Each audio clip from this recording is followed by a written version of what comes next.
How can counties better prepare themselves for natural disasters and recovery? We'll discuss it for the next few minutes. Hello and welcome to Comcast Newsmakers. I'm Candace Kelly, and we're on location in our nation's capital for the National Association of Counties Legislative Conference. Joining me is Commissioner Dennis Hisey of El Paso County, Colorado.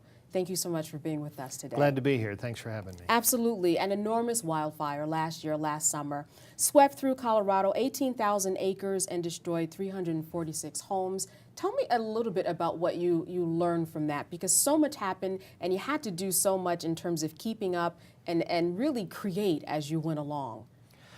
The fire grew so quickly that very quickly, the second day, we realized it was beyond local capabilities, so we called in the Forest Service. And one thing we learned was the small towns, the big city, and the county, the elected officials are actually the ones that delegate the authority.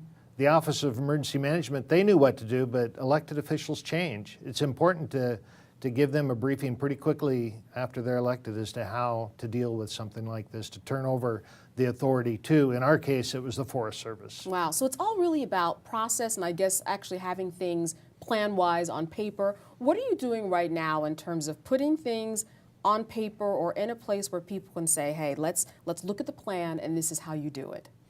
We're doing an after-action review, looking at how things went from beginning to end, from the beginning of the fire to evacuation to the disaster recovery, and we're figuring out where we could do better, what went wrong, and to try to be better prepared next time. Mm-hmm. But you know what's interesting? I do want to point out that obviously in so many ways you rose to the challenge, and that there were so many people that lost their homes, but then they were able to get help and shelter very quickly, considering the fact that there was not a lot in place. You know, we had some great advice, and we stood up a disaster recovery center before the fire was even out.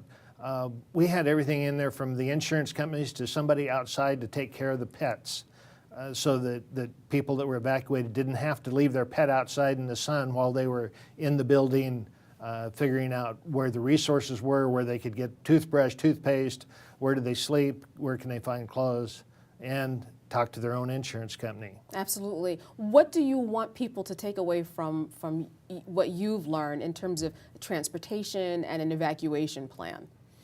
Evacuation plans are critical. It's amazing when you have that many people on the street, when you announce that 35,000 people have to evacuate. It fills the streets immediately, so you've got to have plans A, B, and C, and people helping direct the traffic, because people want to drive the route they always drive. Absolutely. So what's the sense there now, I guess, in the community, for those of us who don't know and haven't heard about a lot, because it hasn't been in the headlines, obviously, so much? The community really rose to the challenge, made me really proud of the people in the community where I live. The sense now is one of rebuilding. Of those 346 homes, over a third of them are permits have been issued to rebuild. So it looks like a new community standing up again. And up in the forest on the 18,000 acres, we're doing a lot of mitigation work up there. We know we're going to have flooding problems. They just tell us that comes after a fire.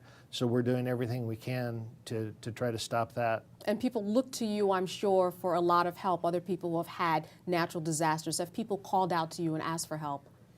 Actually, it's probably been just the opposite so far. We have contacted people that have been through this, and they've said, this is what you need to do, and we're trying to do it. All right. Well, thank you so much for your sage advice, and best of luck as you rebuild your community. Very good to see you. Thank you. And thank you for joining us on this edition of Comcast Newsmakers. I'm Candace Kelly.